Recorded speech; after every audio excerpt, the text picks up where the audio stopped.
Praise the Lord. கர்த்தரும் இரட்சகருமாகிய இயேசு கிறிஸ்துவின் இனிய நாமத்தினாலே உங்களுக்கு என் அன்பின் வாழ்த்துக்கள். இந்த நல்ல நாளை காண செய்த தேவனுக்கு ஸ்தோத்திரம் உண்டாவதாக. கர்த்தர் உங்களோடு இருந்து உங்களை ஆசீர்வதித்து நடத்துவாராக. தானியேலின் புஸ்தகம் 10வது அதிகாரம் 12வது வசனம்.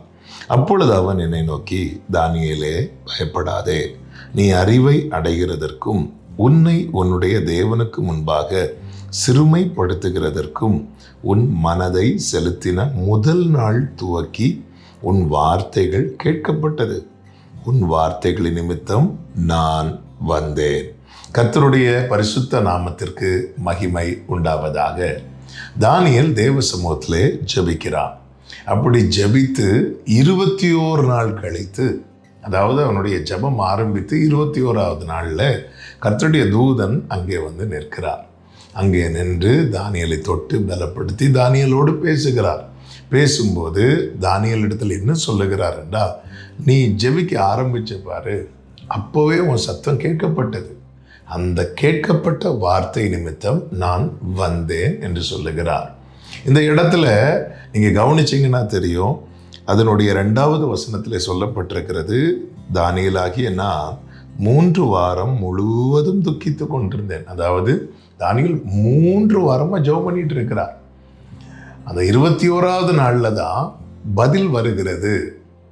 ஆனால் தூதன் சொல்லுகிறார், நீ எப்போ ஜெபம் பண்ண ஆரம்பிச்சியோ அப்போவே நான் வந்துட்டேன் அப்படிங்கிறார்.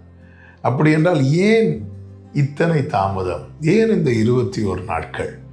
ஏன் 21 நாள் தாமதமாய் காணப்படுகிறது? முதல் நாளே ஜெபம் கேட்கப்பட்டது, ஆனால் பதில் வர 21 நாள் ஆகிறது. இதே இது 9வது அதிகாரத்தில் பார்த்தீங்கன்னா தானியேல் ஜெபம் பண்ணி முடிக்கிறதுக்குள்ள ஆன்சர் வருகிறது. சில காரியங்களுக்கு ஜெபித்து முடிப்பதற்கு முன்னே பதில் வருகிறது. ஆனால் சில காரியங்களுக்கு நான் ஜெபத்தில் போராட வேண்டி இருக்கிறதே, உபவாசிக்க வேண்டி இருக்கிறதே, ஆண்டவர் சமூகத்தில் காத்திருக்க வேண்டி இருக்கிறதே. ஏன்?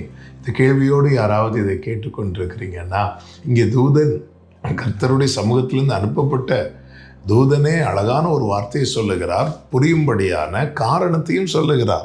13வது வசனத்தில், பெர்ஷியா ராஜ்யத்தின் அதிபதி 21 நாள் மட்டும் என்னோட எதிர்த்து நின்றான் என்று சொல்லுகிறார்.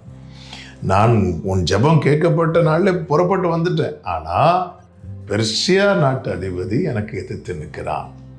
நமக்கு யுத்தம் எங்கே இருக்கிறது தெரியுமா? மாம்சத்தோடு இரத்தத்தோடும் அல்ல, வான மண்டலத்தில் இருக்கிற பொல்லாத சேனையோடு. அப்போ ஒரு தேவ பிள்ளை ஜெபிக்க அமரும்போது அந்த வான மண்டல சேனை என்ன செய்கிறது? சில நேரங்களில் எதிர்த்து போராடுகிறது. போராட முடியும், ஆனால் தேவ பிள்ளையை ஜெயிக்க முடியாது. காரணம், உலகத்தில் இருப்பவனிலும் நம்மோடு இருக்கிறவர், நமக்குள் இருக்கிறவர் பெரியவர். அழகான ஒரு பாடல் உண்டல்லவா? பெரியவர் எனக்குள்ளே, மிகவும் பெரியவர் எனக்குள்ளே, ஒருவராய் பெரிய அதிசயம் செய்யும் பெரியவர் எனக்குள்ளே, இயேசு பெரியவரே, இயேசு பெரியவரே, இன்றும் என்றும் ஜீவிக்கின்ற இயேசு பெரியவரே. ஹல்லேலூயா.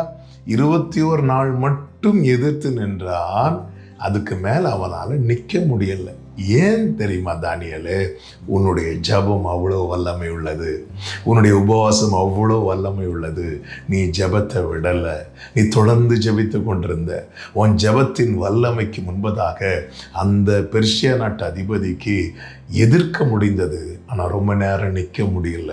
அவன் தோற்று போனான். நான் உன்னிடத்திற்கு வந்திருக்கிறேன்.